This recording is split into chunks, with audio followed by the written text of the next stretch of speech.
Hello friends, स्वागत है आप सभी का आपके अपने परिवार उद्धव क्लासेस पर। फ्रेंड्स, आज की इस सेशन में देखेंगे हम लोग रेलवे ग्रुप डी एग्जाम्स 2025 से संबंधित महत्वपूर्ण साइंस से संबंधित क्वेश्चंस देखेंगे। इसमें फ्रेंड्स हम लोग जो है 25 क्वेश्चंस का प्रैक्टिस सेट करते हैं जो आपके बिल्कुल एग्जाम पैटर्न पे आधारित है। जो आपके ग्रुप डी के एग्जाम पे 100 क्वेश्चंस पूछे जाएंगे और उन्हीं 100 क्वेश्चंस में जो है आपके 25 क्वेश्चंस आपके साइंस से संबंधित क्वेश्चंस पूछे जाएंगे। और इसमें फ्रेंड्स हम लोग जो है फिजिक्स से संबंधित, बायोलॉजी से संबंधित और केमिस्ट्री से संबंधित क्वेश्चंस देखेंगे। तो सेशन के एंड तक जरूर बने रहिएगा फ्रेंड्स, ये सेशन आपके लिए बेहद यूजफुल हो सकती है और उनके लिए भी ये सेशन इंपॉर्टेंट होंगे फ्रेंड्स जो आपके बिहार पुलिस के एग्जाम्स की तैयारी कर रहे हैं। क्योंकि फ्रेंड्स आपके बिहार पुलिस के एग्जाम्स जो होंगे आपके फ्रेंड्स उसमें 20 क्वेश्चंस आपके साइंस से संबंधित क्वेश्चंस पूछे जाएंगे। तो आप अगर फ्रेंड्स बिहार पुलिस या फिर रेलवे ग्रुप डी की एग्जाम्स की तैयारी करें तो ये सेशन आपके लिए बेहद इंपॉर्टेंट हो रही है, जो हमारा फ्रेंड्स आपके एपिसोड 8 के रूप में हो रहे हैं, जो आपके एग्जाम से रिलेटेड और इंपॉर्टेंट क्वेश्चन का सेशन यहाँ पे कराया जा रहा है। तो चलिए फ्रेंड्स आज के इंपॉर्टेंट सेशन शुरू करते हैं फर्स्ट क्वेश्चन से। फर्स्ट क्वेश्चन से हमारा ध्वनि तरंगे किस प्रकार की तरंगे होती है। फ्रेंड्स आपके ये ध्वनि चैप्टर से रिलेटेड, साउंड चैप्टर से रिलेटेड क्वेश्चन है, याद रखिएगा। ध्वनि तरंगे किस प्रकार की तरंगे होती हैं, इसके करेक्ट आंसर कीजिएगा। ऑप्शन नंबर ए हो जाएंगे, ध्वनि जो है आपके अनुदैर्घ्य तरंगे हैं। वही प्रकाश से रिलेटेड भी आपके एग्जाम पे सवाल पूछे जाते हैं फ्रेंड्स, तो याद रखिएगा प्रकाश जो है आपके अनुप्रस्थ तरंगे हैं, यानी कि फ्रेंड्स आपके प्रकाश जो है आपके अनुप्रस्थ तरंगे हैं, जबकि ध्वनि जो है आपके फ्रेंड्स किस प्रकार की तरंगे, तो आपके अनुदैर्घ्य तरंगे हैं, याद रखिएगा। नेक्स्ट क्वेश्चन से हमारा द्रव्य में प्रवेश करने वाली वस्तु बल का कौन सा कार्य करते हैं। द्रव्य में प्रवेश करने वाली कोई वस्तु जो है किस प्रकार के बल के कार्य करते हैं, तो इसके करेक्ट आंसर कीजिएगा। ऑप्शन नंबर सी हो जाएंगे, तैराव बल के कारण ही जो है वस्तु कार्य करते हैं। इनके अलावा फ्रेंड्स आप अगर देखते होंगे कई वस्तु जो है आपके इस तरह सतह पे डूबी हुई होती है। ये मान लिया कोई बर्तन है, इसमें पानी भरा हुआ है और कोई वस्तु यहाँ पे अगर टिकी हुई है यानी डूबी हुई है, तो इसमें फ्रेंड्स थोड़ा हल्का सा ऊपर उठा हुआ प्रतीत होता है। ये किस बल के कारण होते हैं, तो वो भी याद रखिएगा, आपके उत्प्लावन बल की वजह से जो है थोड़ा उठा हुआ प्रतीत होता है, याद रखिएगा। नेक्स्ट क्वेश्चन से हमारा तीसरा क्वेश्चन, प्रकाश का वेग अधिकतम किसमें होता है। Very very important question. ये क्वेश्चन फ्रेंड्स आपके जो है आरआरबी ग्रुप डी के एग्जाम्स जो हुए थे आपके 2018 में, ये क्वेश्चन आपके पूछे गए थे, याद रखिएगा। ये प्रीवियस ईयर क्वेश्चन है आपके फ्रेंड्स। इन 25 क्वेश्चन जैसे बनाए गए जो फ्रेंड्स आपके प्रीवियस ईयर क्वेश्चन को भी शामिल किया गया, ताकि फ्रेंड्स आपको अनुमान लगे कि प्रीवियस ईयर क्वेश्चन से किस लेवल के क्वेश्चन पूछे जाते हैं, किस टाइप के क्वेश्चन पूछे जाते हैं। तो याद रखिएगा आपके प्रकाश का वेग अधिकतम किस में होते हैं, तो आंसर कीजिएगा फ्रेंड्स आपके ऑप्शन नंबर डी हो जाएंगे, निर्वात में। निर्वात में प्रकाश की चाल कितनी होती है फ्रेंड्स, ये भी याद रखिएगा, न्यूमेरिकल क्वेश्चन के रूप में पूछे जाते हैं। तो 3 × 10⁸ मीटर प्रति सेकेंड जो है आपके प्रकाश की चाल होती है, याद रखिएगा। नेक्स्ट क्वेश्चन से हमारा पादपों में भोजन का निर्माण किस प्रक्रिया द्वारा होता है, यानी पादपों यानी पेड़ पौधों में भोजन का निर्माण किस प्रक्रिया द्वारा होता है, तो इसके करेक्ट आंसर कीजिएगा। ऑप्शन नंबर बी हो जाएंगे, प्रकाश संश्लेषण। प्रकाश संश्लेषण की क्रिया के दौरान पादपों में जो भोजन का निर्माण होता है। और प्रकाश संश्लेषण की क्रिया के लिए क्या क्या आवश्यक है फ्रेंड्स, तो आपके सूर्य का प्रकाश, उसके बाद और किन की ज़रूरत है, याद रखिएगा ऑक्सीजन की ज़रूरत है। और इनके साथ में किसकी आवश्यकता है, इनका जवाब आप हमें कमेंट बॉक्स पर जरूर बताइएगा। प्रकाश संश्लेषण के लिए 3 चीज़ें का होना अनिवार्य है, जिनमें से एक है आपके सूर्य का प्रकाश, दूसरा है आपका ऑक्सीजन और तीसरा क्या चीज़ है फ्रेंड्स, इनका जवाब आप हमें कमेंट बॉक्स पर जरूर बताइएगा। नेक्स्ट क्वेश्चन से हमारा विद्युत धारा के कारण चुंबकीय प्रभाव की खोज किसने की थी। विद्युत धारा के कारण जो चुंबकीय प्रभाव बल का अनुभव किया जाता है, इसकी खोज किसके द्वारा की गई थी, इसके करेक्ट आंसर कीजिएगा। ऑप्शन नंबर बी हो जाएंगे, ऑरस्टेड के द्वारा। ध्यान रखिएगा फ्रेंड्स, आपके विद्युत धारा के चुंबकीय प्रभाव की खोज किसके द्वारा की गई थी, तो आपके ऑरस्टेड के द्वारा की गई थी। नेक्स्ट क्वेश्चन से हमारा मानव शरीर में सबसे बड़ी ग्रंथि कौन सी है। मानव शरीर में सबसे बड़ी ग्रंथि कौन सी है, तो इसके करेक्ट आंसर कीजिएगा। ऑप्शन नंबर बी हो जाएंगे, यकृत। यकृत को ही फ्रेंड्स और अन्य नाम के रूप में भी एग्जाम पे पूछ ली जाती है, तो याद रखिएगा इन्हीं को जो है आपके जिगर कहते हैं। इनको क्या कहते हैं फ्रेंड्स, तो यकृत को ही जिगर कहते हैं। एक और अन्य नाम है फ्रेंड्स, ये भी याद रखिएगा, आपके लीवर जो है आपको इसी को कहा जाता है। तो ये तीनों नाम याद रखिएगा फ्रेंड्स। आपके ऑप्शन में जो दिए जाएंगे फ्रेंड्स, आपके हो सकता है कभी कभी यकृत दे दे, कभी जिगर दे दे या फिर कभी लीवर दे दे। तो याद रखिएगा मानव शरीर की सबसे बड़ी ग्रंथि जो है आपके कौन से हैं, यकृत हो जाएंगे, जिगर हो जाएंगे या फिर लीवर हो जाएंगे। ऑप्शन अनुसार आपके राइट आंसर हो जाएंगे। नेक्स्ट क्वेश्चन से हमारा विद्युत धारा प्रतिरोध का ऐसा मात्रक क्या है। विद्युत धारा प्रतिरोध का ऐसा मात्रक क्या है, तो इसके करेक्ट आंसर कीजिएगा फ्रेंड्स। आपके ऑप्शन नंबर ए हो जाएंगे, ओम हो जाएंगे। विद्युत धारा प्रतिरोध का ऐसा मात्रक क्या होते हैं, तो आपके ओम हो जाते हैं। जो फ्रेंड्स आपके ओम के जो सिंबल होते हैं आपके कुछ इस तरह से होते हैं, तो याद रखिएगा फ्रेंड्स आपके सिंबल भी एग्जाम पे दे दिए जाते हैं। वही एम्पियर की अगर बात करें फ्रेंड्स, तो एम्पियर किसका मात्रक होते हैं, तो आपके विद्युत धारा का जो ऐसा मात्रक होते हैं वो आपके एम्पियर होते हैं। और वोल्ट की अगर बात करें फ्रेंड्स, तो वोल्ट किसका मात्रक है, तो ये भी याद रखिएगा आपके विभवांतर का मात्रक वोल्ट है। विभवांतर का मात्रक जो है फ्रेंड्स आपके वोल्ट होते हैं। और वाट की अगर बात करें फ्रेंड्स, तो ये किसके मात्रक है, तो ये भी याद रखिएगा आपके शक्ति का ऐसा मात्रक जो होते हैं आपके वाट होते हैं। तो ये चारों पॉइंट्स जरूर याद रखिएगा फ्रेंड्स। आपके एग्जाम पे जो क्वेश्चंस पूछे जाएंगे फ्रेंड्स, आपको इसी सेशन से क्वेश्चंस, आपको इस लेवल के क्वेश्चंस आपके एग्जाम पे 100% एग्जाम पे देखने को मिलेंगे। नेक्स्ट क्वेश्चन से हमारा पानी का रासायनिक सूत्र क्या है। काफ़ी इजी क्वेश्चन है फ्रेंड्स, लेकिन इजी क्वेश्चन ही आपके एग्जाम पे पूछे जाते हैं। तो याद रखिएगा पानी का जो रासायनिक सूत्र है वो हो जाएंगे आपके ऑप्शन नंबर बी हो जाएंगे H2O हो जाएंगे। जिनमें फ्रेंड्स आपके एग्जाम पे इस तरह भी क्वेश्चन आपके पूछे जा सकते हैं कि पानी में संयुक्त रूप क्या है, यानी जल का संयुक्त रूप क्या है। तो हो जाते हैं फ्रेंड्स आपके यानी हाइड्रोजन और ऑक्सीजन के संयुक्त अनुपात से ही आपके जल का निर्माण होता है। वहीं अगर बात करें फ्रेंड्स आपके H2O2 क्या है फ्रेंड्स, ये याद रखिए आपके hydrogen peroxide, hydrogen peroxide H2O2 को फॉर्मूला हो जाएंगे हाइड्रोजन पेरोक्साइड। याद रखिएगा ये भी क्वेश्चन आपके एग्जाम पे पूछे जा सकते हैं। हाइड्रोजन पेरोक्साइड याद रखिएगा आपके हाइड्रोजन पेरोक्साइड के जो फॉर्मूला होते हैं वो हो जाएंगे आपके H2O2 आपके हो जाएंगे। नेक्स्ट क्वेश्चन से हमारा न्यूटन के तीसरे नियम के अनुसार प्रत्येक क्रिया के लिए डैश होती है, क्या होती है। तो इसके करेक्ट आंसर कीजिएगा, ऑप्शन नंबर ए हो जाएंगे समान और विपरीत प्रतिक्रिया होती है। न्यूटन के द्वारा जो तीसरा नियम दिया गया था, गति का तीसरा नियम, ये प्रत्येक क्रिया के बराबर समान और विपरीत दिशा में प्रतिक्रिया होती है। ये न्यूटन साहब के द्वारा नियम दिया गया था।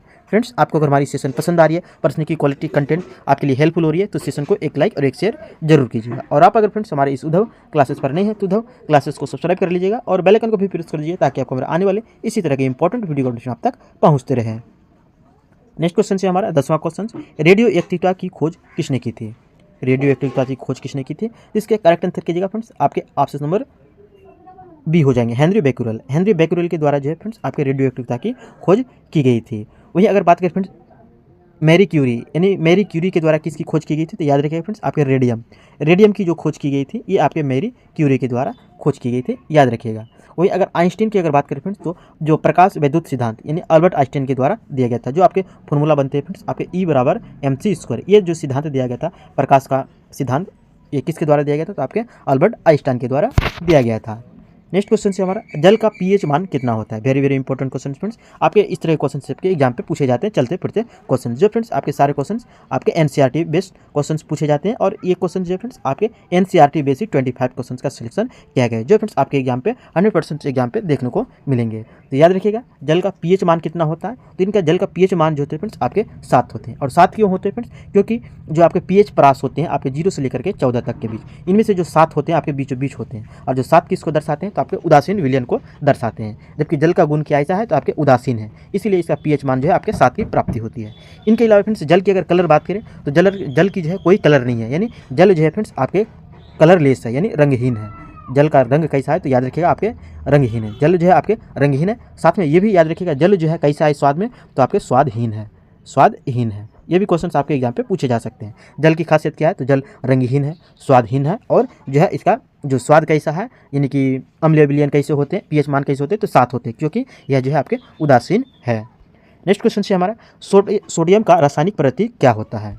सोडियम का रासायनिक प्रतीक क्या होता है, यानी सिंबल क्या होते हैं। इसके करेक्ट आंसर कीजिएगा फ्रेंड्स आपके ऑप्शन नंबर बी हो जाएंगे, इनके संकेत सोडियम के Na होते हैं। वहीं अगर सल्फर किसको दर्शाते हैं फ्रेंड्स, तो सल्फर जो है फ्रेंड्स आपके S से दर्शाते हैं। याद रखिएगा सल्फर का संकेत क्या हो जाएंगे, तो आपके S हो जाएंगे। वहीं Sn की अगर बात करें, Sn किसको दर्शाते हैं, तो Sn जो दर्शाते हैं फ्रेंड्स आपके सीसा को दर्शाते हैं। याद रखिएगा Sn से किसको दर्शाए जाते हैं, तो आपके सीसा को दर्शाए जाते हैं।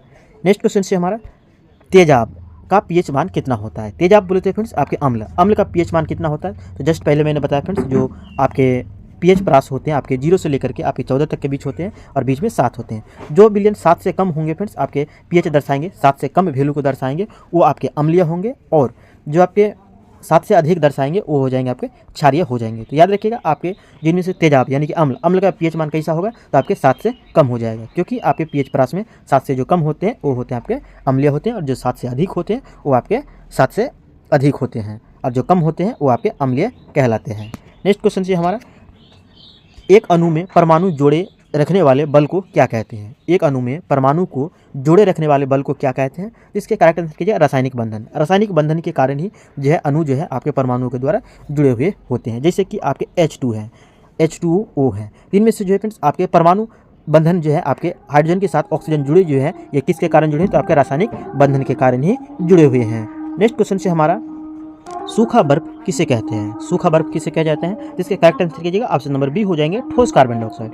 ठोस कार्बन डाइऑक्साइड को जो है आपके सूखा बर्फ के नाम से जाना जाता है। कभी कभी इनके इस तरह से फॉर्मूला दे दी जाता है फ्रेंड्स कि आपके ठोस कार्बन डाइऑक्साइड यहाँ शब्दों में लिखे गए हैं, लेकिन आपके ऑप्शन से जो बनाए जाते हैं फ्रेंड्स आपके कुछ इस तरह से बनाए जाते हैं, CO2 के रूप में बनाए जाते हैं। तो ये भी याद रखिए, आपके CO2 को जो है आपके कार्बन डाइऑक्साइड, CO2 को ही आपके ठोस कार्बन डाइऑक्साइड कहते हैं और जो आपके सूखा बर्फ के नाम से जाना जाता है। और नाइट्रोजन की अगर बात करें तो नाइट्रोजन के जो संकेत होते हैं आपके N2 होते हैं। वहीं ऑक्सीजन की अगर बात करें तो आपके ऑक्सीजन के जो संकेत होते हैं आपके O2 होते हैं। और अमोनिया की अगर बात करें फ्रेंड्स तो अमोनिया का NH3 याद रखिएगा, ये आपके इनके फॉर्मूला होते हैं। तो इनके फॉर्मूला जरूर याद रखिएगा फ्रेंड्स, आपके ग्रुप डी के एग्जाम पे जो है आपके एग्जाम पे जरूर पूछे जाएंगे। नेक्स्ट क्वेश्चन से हमारा, नाइट्रोजन का उपयोग मुख्यतः किस में होता है? नाइट्रोजन का उपयोग मुख्यतः किस में होते हैं? जिसके करेक्ट आंसर कीजिएगा फ्रेंड्स आपके ऑप्शन नंबर बी हो जाएंगे खाद के रूप में होते हैं। और ये किन खाद के रूप में अधिकतम उपयोग होते हैं? तो आपके अमोनिया के फ्रेंड्स आपके यूरिया के निर्माण में होते हैं। किसके निर्माण में होते हैं? तो आपके यूरिया के निर्माण में होते हैं। और यूरिया की अगर फार्मूला की अगर बात करें तो इनके फार्मूला हो जाएंगे आपके NH2 CONH2। याद रखिए फ्रेंड्स, आपके एग्जाम पे कई बार पूछे जा चुके हैं यूरिया के फार्मूला। और यूरिया में जो है फ्रेंड्स आपके नाइट्रोजन की प्रतिशत मात्रा कितनी होती है? तो ये भी याद रखिएगा, आपके 46% आपके नाइट्रोजन पाए जाते हैं। नेक्स्ट क्वेश्चन से हमारा, स्टेनलेस स्टील में मुख्यतः कौन से तत्व होते हैं? स्टेनलेस स्टील में मुख्यतः कौन से तत्व होते हैं? जिसके करेक्ट आंसर कीजिएगा फ्रेंड्स आपके ऑप्शन नंबर ए हो जाएंगे लोहा और क्रोमियम। लोहा और क्रोमियम के संयुक्त रूप से मिश्रण करने के बाद जो है आपके स्टेनलेस स्टील बनाए जाते हैं। नेक्स्ट क्वेश्चन से हमारा, अम्ल और क्षार की क्रिया से क्या बनता है? अम्ल और क्षार की क्रिया से क्या बनता है? जिसके करेक्ट आंसर कीजिएगा ऑप्शन नंबर ए हो जाएंगे लवण और जल का निर्माण होता है। नेक्स्ट क्वेश्चन से, एथेनॉल का रासायनिक सूत्र क्या है? Very very important question friends, ये क्वेश्चन आपके एग्जाम पे पूछे 100% जाएंगे, आपके फॉर्मूला बेस्ड क्वेश्चन आपके पूछे जाएंगे सूत्र से रिलेटेड। तो याद रखिएगा एथेनॉल का जो रासायनिक सूत्र होते हैं वो क्या होते हैं? तो आंसर कीजिएगा ऑप्शन नंबर बी हो जाएंगे C2H5OH। C2H5OH जो है आपके एथेनॉल के फॉर्मूला होते हैं, याद रखिएगा। नेक्स्ट क्वेश्चन से हमारा, एल्कोहल का उपयोग मुख्यतः किस में होता है? एल्कोहल का उपयोग मुख्यतः किस में होते हैं? जिसके करेक्ट आंसर कीजिए फ्रेंड्स आपके ऑप्शन नंबर ए हो जाएंगे ईंधन के रूप में होते हैं। एल्कोहल का उपयोग ईंधन के रूप में होते हैं। फ्रेंड्स, आपको अगर हमारी सेशन पसंद आ रही है, आपके लिए हेल्पफुल हो रही है, तो सेशन को एक लाइक और एक शेयर जरूर कीजिएगा। और आप अगर हमारे इस उद्धव क्लासेस पर नए हैं तो उद्धव क्लासेस को सब्सक्राइब कर लीजिएगा और बेल आइकन को भी प्रेस कर दीजिएगा ताकि आपको हमारे आने वाले इसी तरह के इंपॉर्टेंट वीडियो आप तक पहुँचते रहे। नेक्स्ट क्वेश्चन से हमारा, मानव शरीर की सबसे छोटी हड्डी कौन सी है? मानव शरीर की सबसे छोटी हड्डी कौन सी है? जिसके करेक्ट आंसर कीजिएगा ऑप्शन नंबर बी हो जाएंगे स्टेप्स हड्डी। फ्रेंड्स, आप हमारे इन 25 क्वेश्चंस में से कितने क्वेश्चंस के राइट आंसर कर पाते हैं आप हमें कमेंट बॉक्स पर जरूर बताइएगा। और फ्रेंड्स, जिन जिन क्वेश्चंस के आप राइट आंसर जानते हैं वो भी हमें कमेंट बॉक्स पर जरूर बताइएगा। नेक्स्ट क्वेश्चन से हमारा, मलेरिया रोग किसके कारण होता है? मानव शरीर में जो मलेरिया रोग होते हैं मच्छरों के द्वारा, ये किसके कारण होते हैं, यानी किस वायरस के कारण होते हैं, किस प्रोटोजोआ के कारण होते हैं? तो आंसर कीजिएगा आपके ऑप्शन नंबर सी हो जाएंगे, आपके प्रोटोजोआ के कारण होते हैं मलेरिया रोग। नेक्स्ट क्वेश्चन से हमारा 23वां क्वेश्चन, विटामिन सी की कमी से कौन सा रोग होता है?